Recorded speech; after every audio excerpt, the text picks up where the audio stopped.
tries to throw you in a can. What? You're gonna want a shotgun. Oh. What? One automatic rifle and a lot of ammo. What?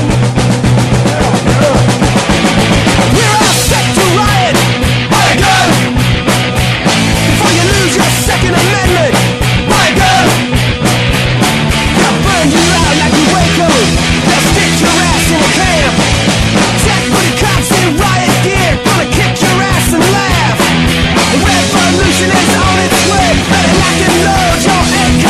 Buy a gun, buy a gun, buy a gun, buy a gun, buy a gun, buy a gun, buy a gun before you wish you bought a gun. Buy a gun, buy a gun, buy a gun, buy a gun, buy a gun before you wish you bought a gun.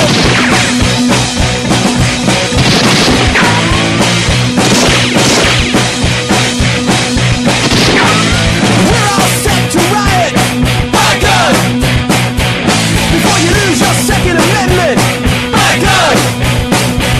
They gave your money to the banksters. They stole your pension funds.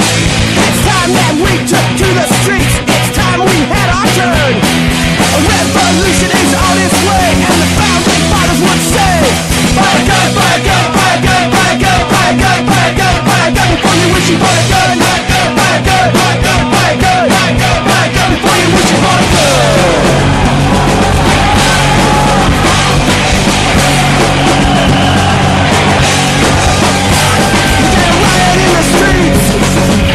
Revolution's not clean and neat, you gotta riot in the streets. Revolution's not clean and neat, you gotta drag them through the streets. It is Tuesday. I am live. My name is Michael. This is PrimerTime. My brother Nicholas is on special assignment taking care of ill children. I am not a good host by myself, so let's just kind of pray. Here we are in the aftermath now of what looks to be the Roseburg school shooting in Oregon. And once again, we're hearing a lot of noise about firearms and gun control, common sense gun control. The same tired lines. Hillary is going to come in and she's going to make a presidential executive action when she's elected. Got Obama saying that he's going to make a presidential directive. I don't really think either of them have any kind of power to do anything at this point. I don't think anybody's actually going to listen to them, even if they do anything. Personally, I've done some research, and it looks like the only executive action that Obama can take at this time is to possibly close what is erroneously known as the gun show loophole, which is,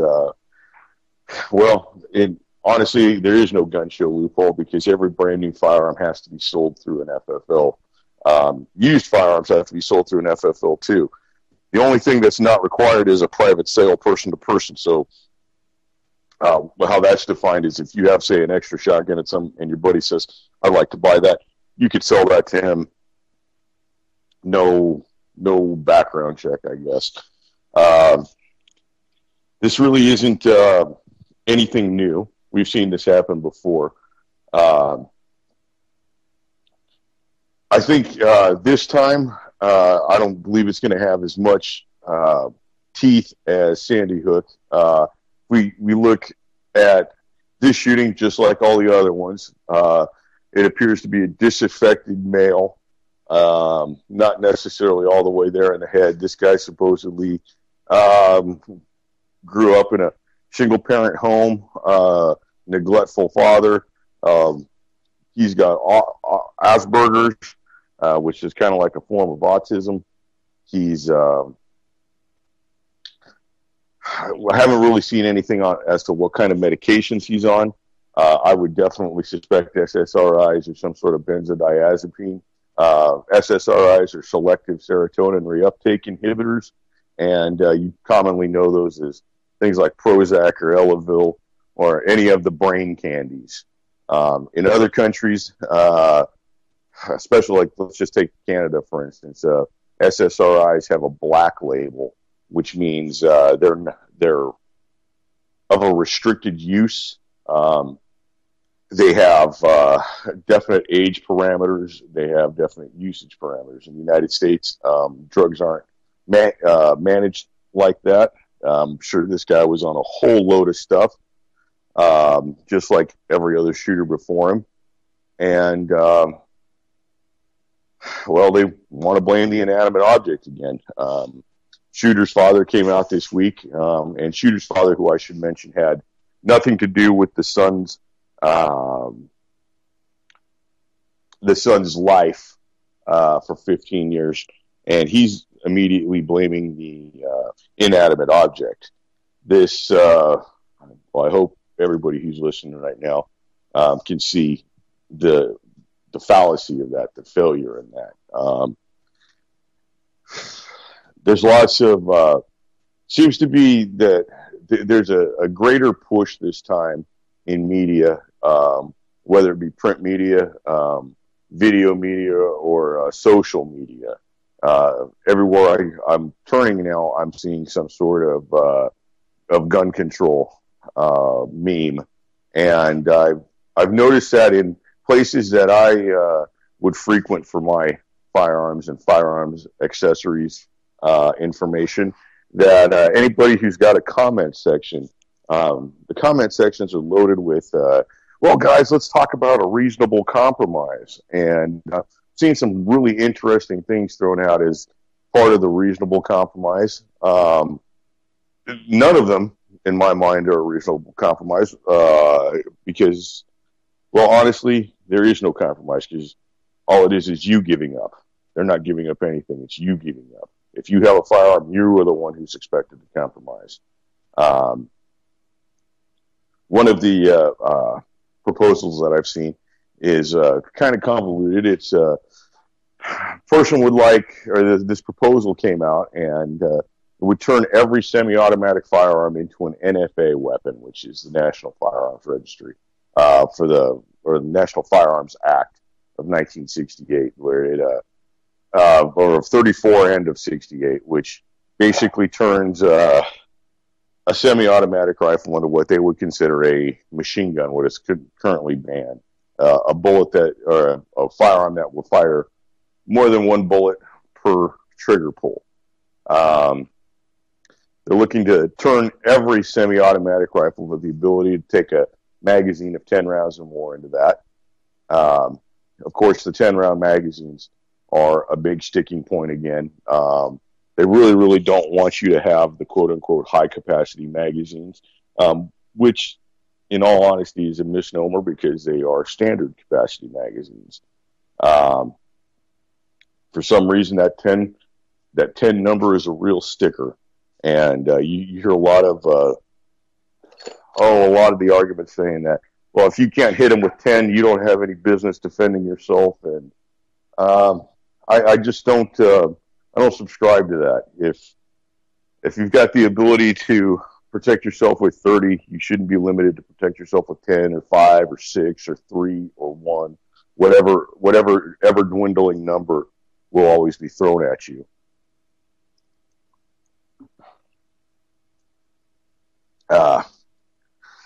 We could see this pretty much in every aspect of the firearms, the online firearms experience, and firearms in society right now.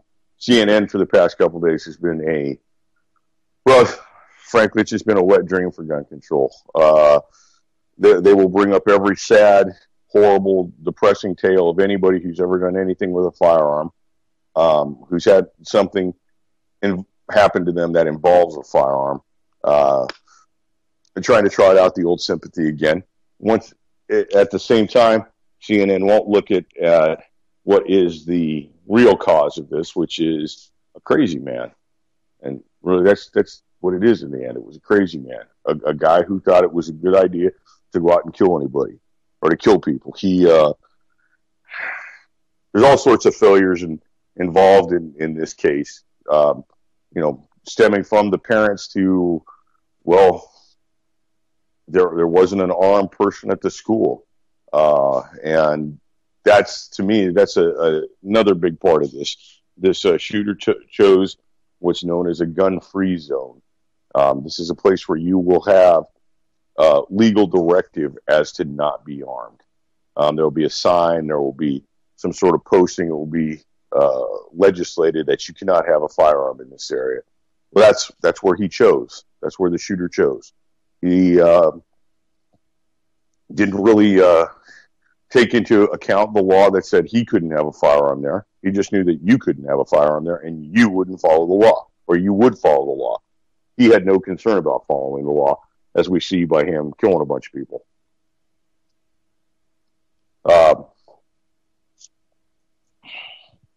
This happens quite often. It's happened several times. Excuse me for a second.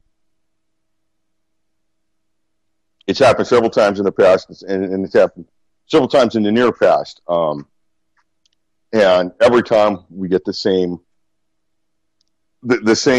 tired argument of the inanimate object did it, and how we can impress on and invade the rights and the rights and the daily habits of, I would dare say, 99% of the country, to try and put some control on the less than 1% of the country, the smaller, much smaller than 1% of the country, who actually commits crimes with firearms on a daily basis. I don't think that works. I don't think it makes much sense. Boy, I wish I had somebody else here with me tonight so I could interrupt them. It's really disturbing to me that every time this happens, you get a brand new crop of people out there. And I don't think that a lot of the voices that speak for firearms control right now are genuine. I think there's a concerted effort to kind of change the public's mind, almost a Hasbara for gun control, I would almost call it. Some of the firearm forums I look at, you kind of will become familiar with who posts what, you know, on some of these forums and boards. And in the last couple of days, I'm seeing a lot of names I don't notice. I've not recognized. I've not really read anything from them, either in a comment or as in a post before. And now everybody's got a wonderful idea on how we can make a compromise, and a compromise for common sense, and maybe a compromise for the children. And never really involves a compromise. It just involves the firearms community giving up more of their rights. And I don't think a lot of the voices that call right now for a compromise are genuine. I think they've got ulterior motives. I think that once they've got a foot in the door, they will stick in a whole leg. They will enter the whole body will come in. You know, the analogy about the camel's nose in the tent, sort of a thing. I don't find that to be really. It doesn't bode well for the future. We've got an electorate that's aging. We've got people that normally would be, I'd say, the voting range. They no longer look at voting anymore. It's sort of the way of yesterday. I really think that this one is going to come down to people just actually breaking the law, a level of civil disobedience. I'll say personally that I don't really care what the concealed weapon law is. I'm going to carry.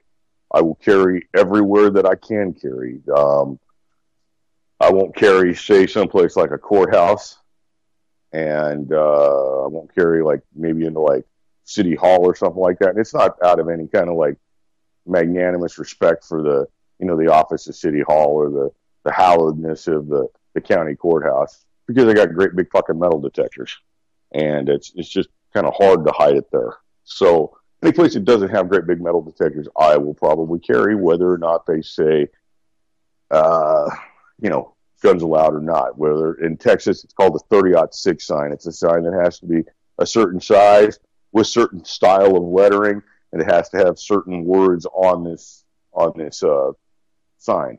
Even if it's got that sign, I don't care. I'm going to carry.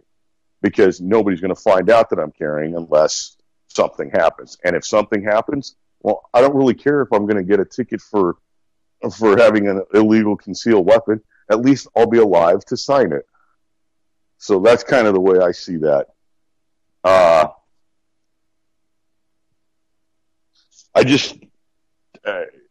hear that maybe it's time for a national dialogue. Is it time to have that talk about firearms? I guess it is that time to have that talk about firearms, and I think the people with firearms should say, well, since I hold the gun, I'm holding I hold the floor. I don't like to use like the overused terms like Mullen, Labe, or anything like that, but I truly feel right now to come and take it. And by that I mean I've got it. If you want it, come and get it. I'm not going to deliver it to you. If you really, really want it, you should come and get it right now. And I hope there's more out there that feel the same way that I do. I've personally got not quite as rosy feelings for the future of this country. I've got definite difference in opinion as to what I think is coming down the pipe versus like what Nick may feel is coming down. Nick's also got a different set of life parameters. He's also got access to different information on a daily level than I do. So he's got different views, but from what I see and from, I'm guessing like what a lot of the people who I may know see, they don't think it's good. And none of the laws are enacted to help us. Every law is enacted to restrain the law abiding. I'm not real confident about the happiness that's coming down the pipe. So yeah, I've got a real soft spot in my heart for small concealable handguns of a serious caliber. There's a whole bunch of them out on the market right now. They'll usually be referred to ultra compact single stack 9mm. I'm kind of partial to 9mm. I think it's an effective caliber and a cost-effective cartridge. A lot of people are 45 or nothing, or 40 caliber is the way to go, or even 10mm in an ultra compact frame. That's just not what I need. I think for the situations that I anticipate myself getting into, or possibly getting into, I think a small single stack 9mm is perfectly. It's a perfect hand cannon for me. I don't need anything really further than that. I've got a tendency to like pistols that are single action with a hammer and a safety. I kind of like that. Little side note: I like my safeties to swing down. I do not like safeties that swing up. Say like in a Beretta 92. I prefer how the hammer or the safety has to swing down to the off position, like in a Browning 1911, on a Browning high power, or a 1911 style frame. That's kind of what I feel comfortable with. But there's a multitude of new single stack and compact double stack 9mm handguns out there. A lot of them are actually fairly cost effective. Ruger has a series of pistols called the LC9, and the LC9 pistols have gone through a few different iterations, a few different name and face changes. They started out about 4 years ago with the LC9, and that was just a polymer frame, single stack. I believe it held 7 rounds. It was a hammer-fired pistol, and it had an external safety, and it had a loaded chamber indicator. Overall length of probably about 3.5 inches. 3.5 inches in the barrel, giving about 4.5 inches overall length. Fairly compact, fairly flat and thin, easy to carry, and the polymer frame is forgiving. And I think that's kind of important on these little things, is to have something that's got a forgiving finish or a polymer frame, considering you're going to be carrying these things close to your body, which involves a little bit of humidity, of heat, of not necessarily ideal firearm conditions. So, getting back to that Ruger, the Ruger LC9s started out at about $400. Right now, if you look online or at your local trader of some sort, you can find those first generation Ruger LC9s for less than $250. And the biggest detraction to those is they've got a awful long trigger, and it feels insanely long compared to any other trigger. And people will complain about how that decreases their accuracy. And I almost want to giggle, because really what decreases the accuracy is the fact that thing's got like a 3-inch barrel on it. That's where your accuracy decreases. Now, that being said, it does have a long trigger, which takes a little bit more strength to pull, and it may throw your point of aim off. But that's not necessarily what that pistol is designed for. Is, for something with a long bore axis and a extreme point of aim, what you're looking for is something that you can dump those 7 rounds into 21 feet real quick. And that LC9 fits the bill for it. And then Ruger has also turned around and subsequently made the LC9S, which is an upgrade, and the LC9S Pro. And both of those have improved triggers. They've gone to striker fired versus a hammer fired. Striker fired would be very, very similar to a Glock. There is no exposed hammer or anything like that. They've all got the hinged trigger style that the Glock has, the trigger and trigger with the hinge. That's pretty much a Glock innovation that they've copied. The LC9S comes with a safety on the side, an external safety, and the LC9S Pro is slick slide like a Glock. There is no external controls on it. I've got a friend with an LC9S, and the trigger is much improved over the old LC9. There's not a great big difference in price, like you'd almost expect to see between the older models and the newer models. I think you can get an LC9S right now for about $340, brand new out the door at any of your gun shows or gun shops or big box retailers. The LC9S Pro, it costs a little bit more because it says Pro in the name.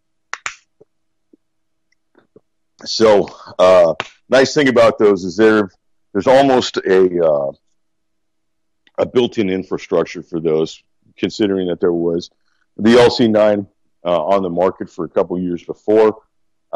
They do take the exact same magazines as the newer models take the exact same magazines as the older models, which is really kind of nice. That's just maybe a nicer price point for the consumer. There's going to be a greater amount to choose from out there. I've really got no problem with them. I think the finish on those could probably be a little bit better, but they are a good functional pistol that goes bang every time. I think a lot of the criticisms of that pistol are kind of misguided and looking beyond what the scope of the pistol is. There's a lot of people out there who want every firearm to crack and the trigger to break like a 2-ounce Olympic pistol or something. That's not what this is for. As a matter of fact, I would dare say that the trigger on the LC9 would be weighed in tens of pounds rather than in ounces, and that's actually kind of a good thing for that little concealed pistol. You will know when you've pulled the trigger. There's no accidental pulling of the trigger on it. That's just another built-in safety. There's a lot of firearms that are like that. I've actually I've played with a 9mm. It's kind of an interesting design. It's called a double tap Derringer, and it doesn't have the look of the traditional Derringer. It's more of a flat, almost boxy looking Derringer. 2 shots of 9mm in this one, and it's got a significantly heavy trigger on it, and a trigger that where people who fire it for the first time will look at it and go, "Well, I guess you're pulling that." And yeah, that's exactly the answer. Yes, you're pulling it. It's an act that has to be deliberate, and I consider that to be another safety item on that. I don't know if I'd necessarily recommend the double tap 9mm Derringer. I've fired it. It goes bang, and it directs all the recoil into a very, very small section of my hand that lets me remember that I fired it later on that day. It's not a plinking pistol. It's not a whole lot of playtime or anything. But it is solid. It's all metal construction. It is made in the United States, and it's very flat. It's flatter than my wallet. And that's not to say that I have a big fat wallet or anything. It's just, it's flatter than my wallet. That flatness and compactness does end up driving the point home into your hand, and kind of concentrates that into a pinpoint, just to kind of at the base of the index finger, right before the webbing of your hand starts. So that's another option out there. I think that those come out to be a little expensive. Straight out the gate, I think they want online. I've seen them anywhere between $179 and, well, when they first came out, they were $750. That's kind of normal for any sort of new innovative design. $750. There's no way that I'd buy any sort of Derringer for $750 unless it's shot liquefied Jesus out of it. I don't see anybody making that pistol, so therefore no Derringer gets $750 out of me. I think at $200, the double tap is probably priced about right about the $200 range. It is very simple. It's just a break action, 2 double barrel, simple extractors, and goes bang. Got a couple different models of it. They've got a 9mm, a 40 Smith & Wesson, and a 45 ACP. A little funny story. The 45 ACP actually weighs less than the 9mm due to the 45 having a much larger hole in it and takes out more metal out of the barrel.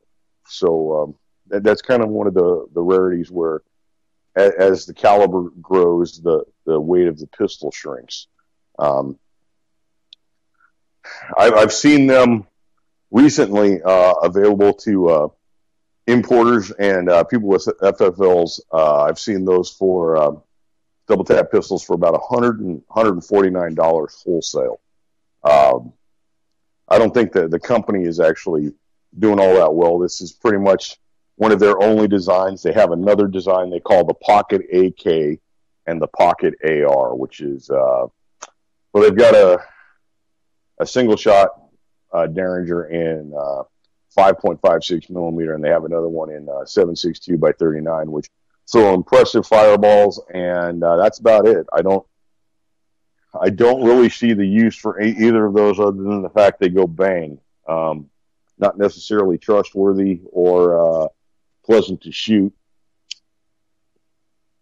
I don't think you get any sort of the bullet performance you're looking at, or you're looking at trying to attain from such a short barrel with a rifle cartridge. You do make fantastic looking fireballs.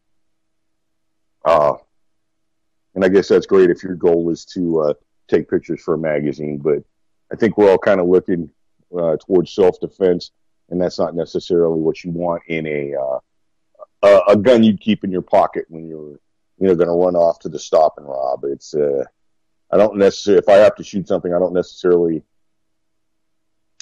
Well, let me restate that. If I've got a pistol in my pocket and it's going to have to be used in a situation in the middle of the night, I don't necessarily want porting. I don't necessarily want anything that throws a large fireball within my pocket.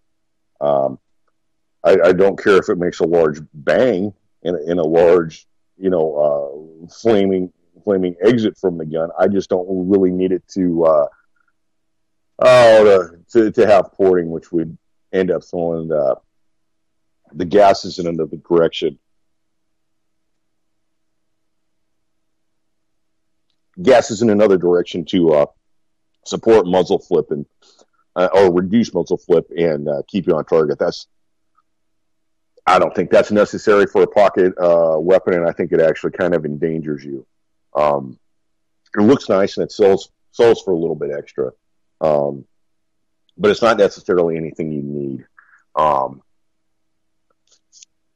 And regarding that, I'm personally kind of a simple guy when it comes to it. I like older designs. I like tried and true designs, and I don't need any extra crap on it.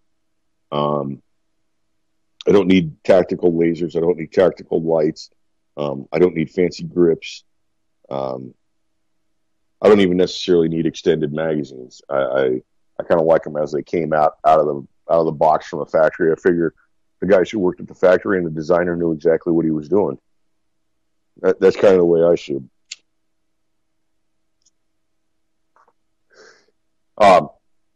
Before I get too far into this, I'm going to go over something I consider to be very important, and honestly, one of the reasons why I really enjoy doing this show, and like to go over the rules of firearm safety. And before that, I'd like to say a little bit about it. Personally, I think if everybody practiced the rules of firearm safety, consciously practice the rules of firearm safety every day, and live the rules of firearm safety, we would see less incidences of what are euphemistically termed gun accidents on TV. So, with that being said, every firearm is loaded until you physically and visually inspect that firearm is not loaded. So, go ahead and open it up, crack that bolt back, slide the action back, take the magazines out, crack it open, and make sure that there's no bullet in the chamber. Rule number 2 is know exactly what. Rule number 2 is keep the barrel pointed in a safe direction at all times. Rule number 3, know what is your target, know what's beyond your target at all times. And rule number 4, the most important rule, please keep your booger hook off the bang switch until you're ready to discharge the weapon. We can't have any of these accidental quote-unquote discharges until you put your finger on the trigger and pull it. And we've seen that recently with a couple of police stories, how the officer accidentally fired, or the officer actually killed himself while he was cleaning a pistol, and the gun just fired. Well, no, the gun doesn't just fire. Nothing has just fired since 8mm Nambu pistols from Japan in World War II. Nothing really just fires. It has to be manipulated. And I think personally, when I see an officer died in the process of cleaning a firearm, I think that's a very, very nice way of saying that the officer committed suicide. It's a way to keep families stressed down, and it's also a little bit disingenuous because insurance will pay off of accidental firearms discharge. Say, well, they're cleaning the pistol in the garage, versus if he just went in the garage and shot himself in the head. Insurance usually doesn't pay on a suicide, but they will pay on an accident. So it's just a little bit of the reading between the lines, which I know that the audience that this show has reads between the lines. I mean, pretty much anybody. If you listen to UCY.tv, you're kind of with the program. You're not swallowing the usual load of garbage that's being pumped out of the media. So yeah, read between the lines, and I'm sure anybody who pays attention to this for a while can see that. Some other interesting information. Colt was given a lifeline by the Department of Defense, and Colt will be making XM4 rifles, which are the euphemistically termed AR-15 of the military. Yeah, it's the old M16 M4 copy. Colt got another lifeline and will continue to make crappy products that are completely overpriced for another, I believe it's the $2.4 billion contract that's going to cover another 20 years on the AR-15. So no changes in that arena. The military is going to be stuck with that. That being said, the price of AR-15s on the civilian market is dropping dramatically. My brother likes AR-15s a hell of a lot better than I do. I kind of think they're overly complicated and a little bit touchy.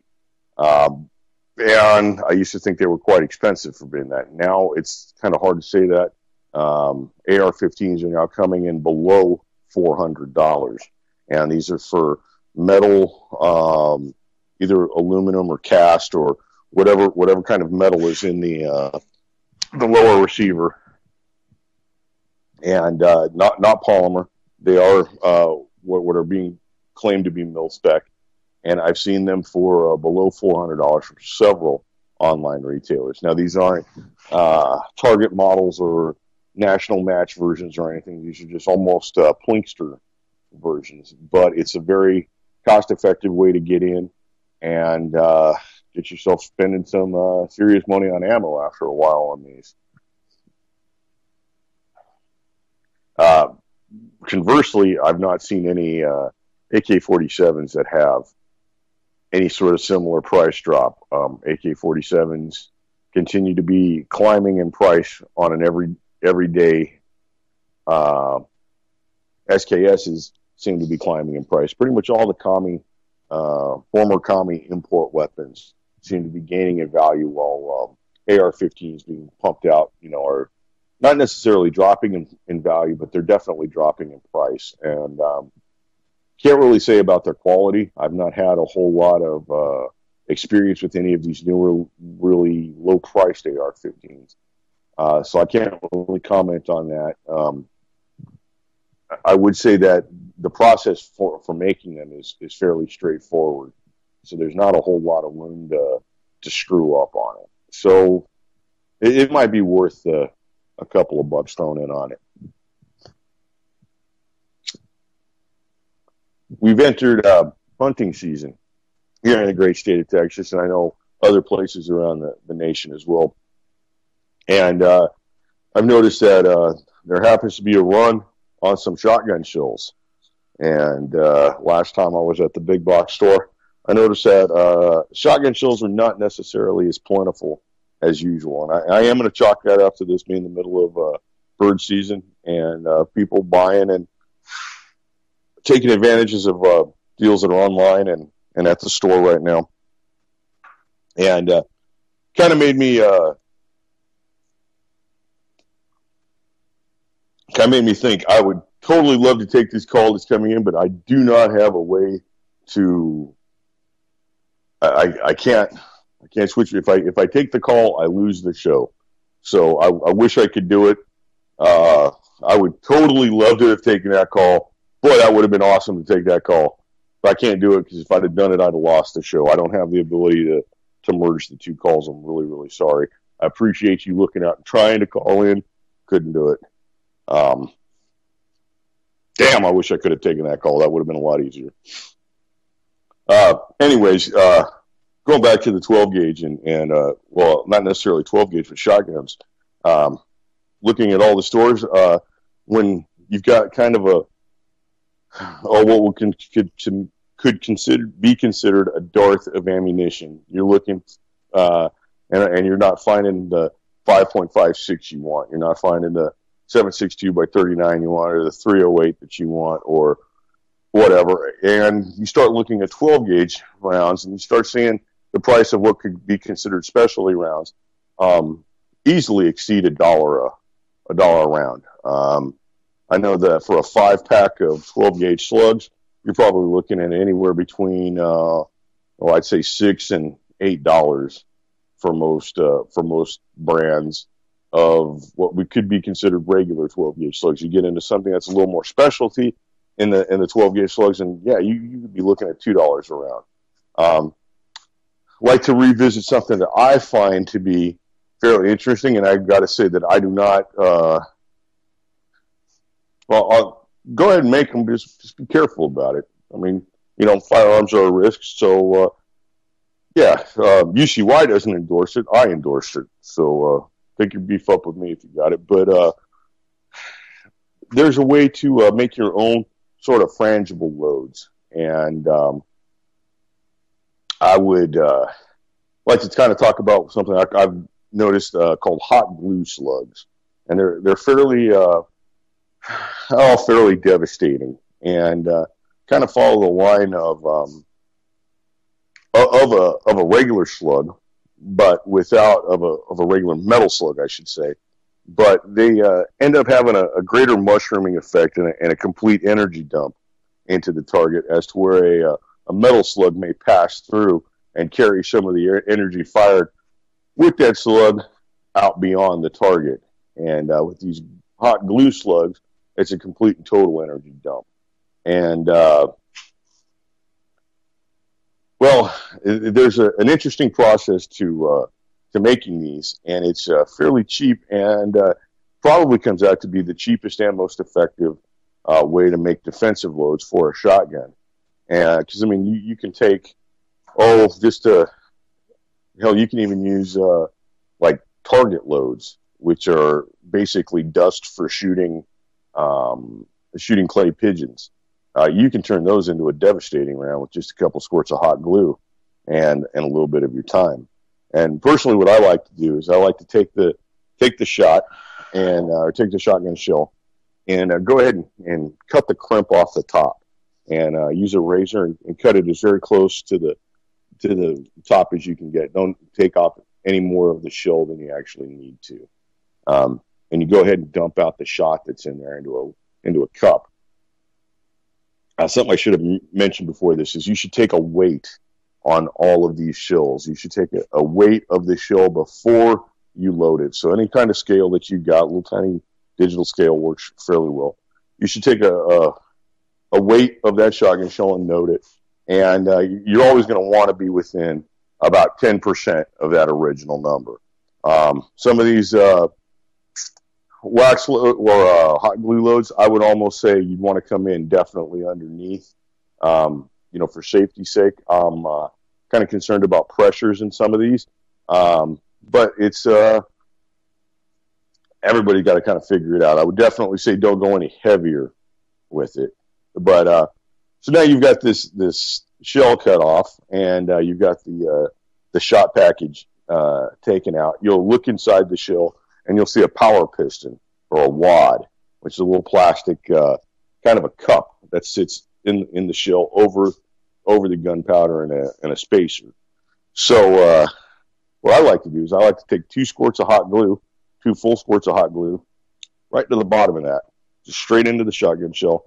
And then I like to take a portion of that shot that I had taken and saved from previous and dump a little bit of that in there. And then another shot of hot glue and a little more shot, and some more hot glue, a little more shot until you get to about the top. Some people like to cover the ends of them with a piece of cardboard or nitrocellulose wadding or something like that. I personally just think they're fine with the glue.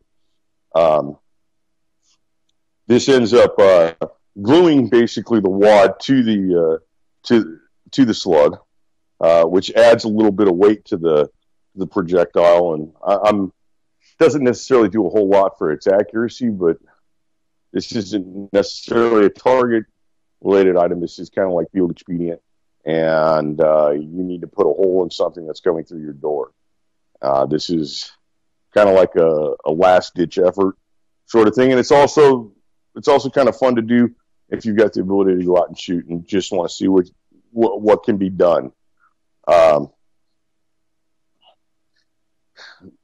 When you're making these hot glue slugs, in my mind, the thing that's most important is to be keeping within the weight of the 10%, within the 10% of the original weight of the shell is really what I'm trying to say.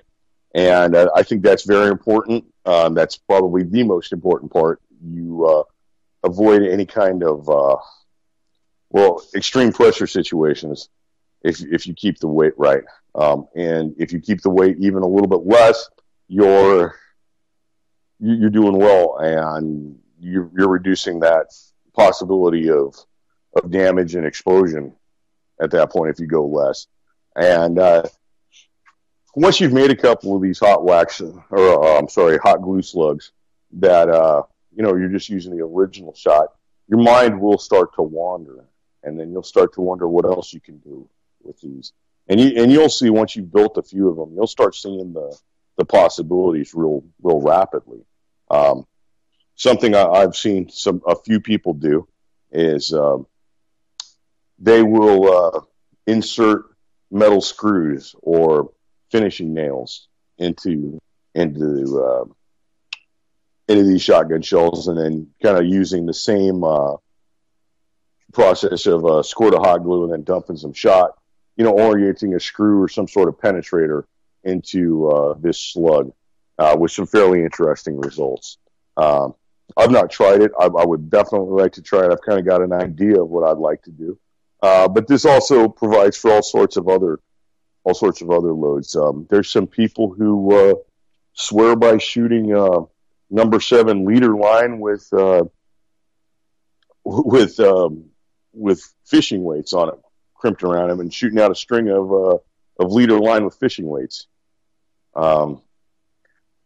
If that works and that's what floats your boat, I'd like that. I think that'd be neat, and that looks to be fairly cost effective. I don't know if I'd necessarily use that for home defense. I would probably end up having to make that possibly into a duplex load of some sort. Anything that you would do to make any kind of duplex load, remember that you'd have to separate the hot glue from the rest of the payload with some sort of wadding, or like I said, the nitrocellulose paper, the cardboard wadding, or something like that.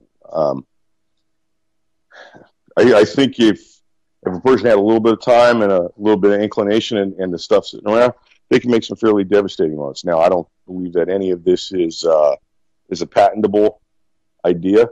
So don't think you're going to go out and get rich on it, but you don't get rich on making ammunition anyways unless you're a great big factory and you've already paid the taxes and all that, because, well, manufacturing ammunition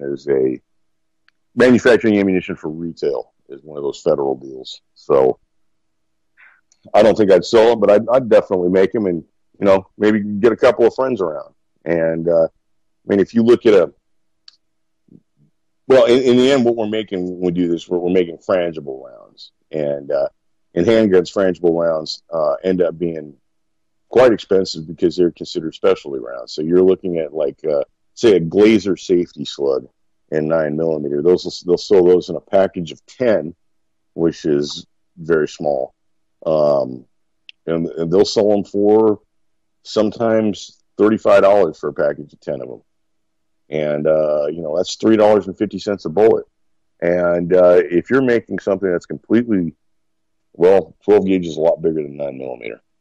And if you're making the same thing and you're coming in at the same price you pay for 10 of those, you can make, even if you've got nothing and you have to go out and buy the glue gun and the glue sticks, you can at least make 100 of these safety slugs for the same price as 10. And if you've already got the glue stick at home or the glue gun at home, well, then you're just making as many as you can buy for that same amount. It's really cost effective. Some of these cheaper shotgun shells are really, really low priced. I know that you can find, once hunting season starts, you can find those the target loads for, I don't know, maybe $2.50 a box, which comes out to be 10 cents a shotgun shell, which is, that's a lot cheaper than almost cheaper than 22 at this point. Really kind of makes the mind wander. You start noticing whether or not, what kind of junk you've got in your garage that you can start shoving into these. I've kind of got a couple ideas floating around in my head, and I don't know if they'll actually work. But see, they sound like fun, and I don't know.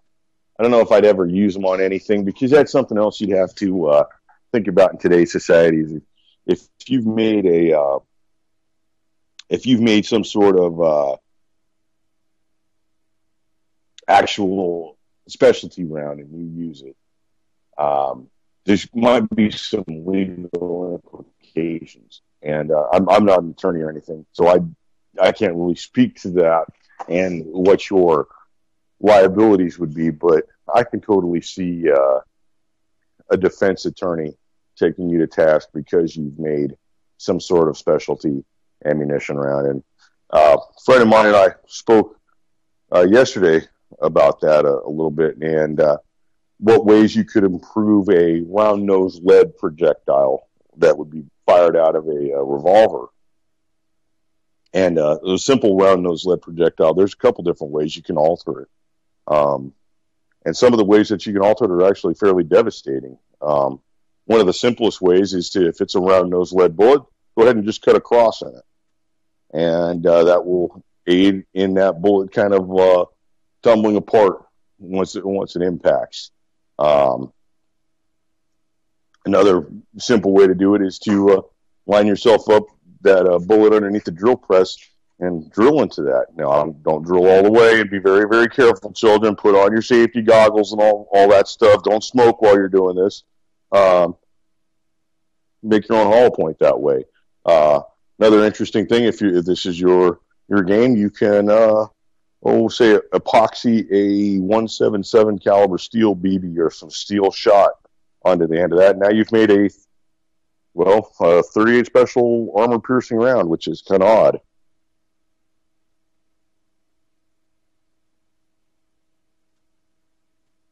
So there's a lot we can do out there using your brain that can be very, very cost effective.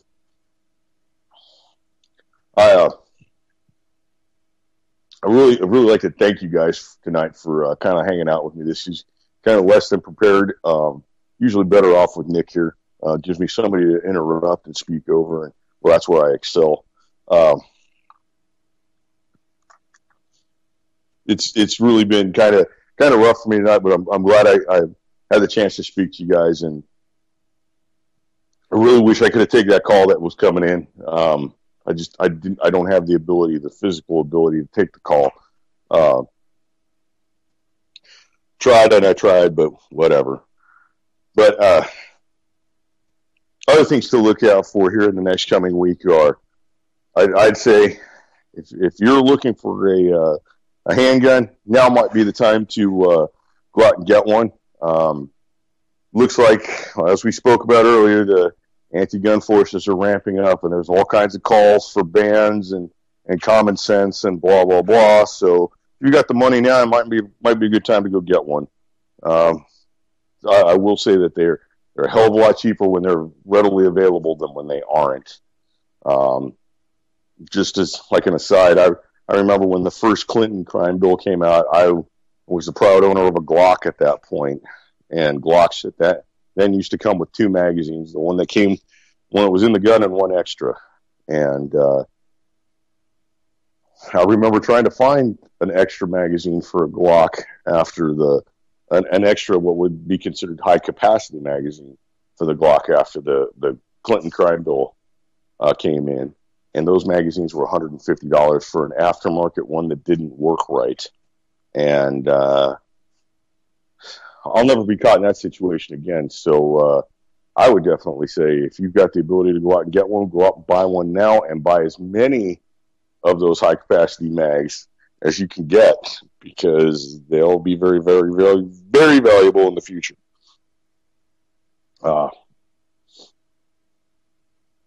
I think right now the gun that's probably got the most aftermarket stuff available for it is, it's probably going to be a close tie between any of the Glock models and probably the Beretta 92. I've seen so many aftermarket items for the Beretta 92, and then plus there's just an ungodly amount of military magazines for the Beretta 92 out there, and those are cheap. They're effective, and they're usually, you can find those 15-round magazines for the 92 for less than $10, less than $15 a piece. Brand new Glock magazines are being made by several manufacturers. Those are actually fairly low priced. I would actually almost recommend a Glock. I usually don't do that. Right, like, I don't like to necessarily recommend Glocks because I think they're a little bit spendy for somebody who's just getting into it. But right now, yeah, I'd almost say that if you're first time and you're looking for a semi-automatic pistol, yeah, I think a Glock is the way to go right now. There's just a whole lot of a whole lot of accessories for the Glock. Things are being patterned on the Glock that you wouldn't normally think. I mean, there's an entire line of AR-15s out there that are built around the Glock magazine. So I mean, there's a whole lot to be said about this. I almost laugh when I see the price of a brand new aftermarket Glock magazine being less than $20, and at 15 or even 18 rounds in the magazine. And back when I was doing that, I think I paid $150 for a 15-round magazine that wasn't even factory. It didn't drop free when you loaded it. The magazine swelled up because it didn't have any kind of metal reinforcements in it. It didn't necessarily run really good in the pistol. Yeah, I would dare say it was a rip-off. But it was kind of, it's nice to kind of juxtapose the two positions there, and makes me think, if I was getting into it, that's, I think, what I'd be into right there is the Glock with its serious amount of aftermarket support. I mean, even ProMag, or I'm not sorry, not ProMag, PMag is making Glock magazines. I've actually had a chance to use a couple of those, and they're really, really nice. They match quality to the factory magazines easily. I won't say that they exceed the quality, but they match the quality of the factory magazines, and they come in a little bit cheaper. There's also KCI, which is a Korean Army magazine that comes in for the Glock, and you'll see those a lot of the times in a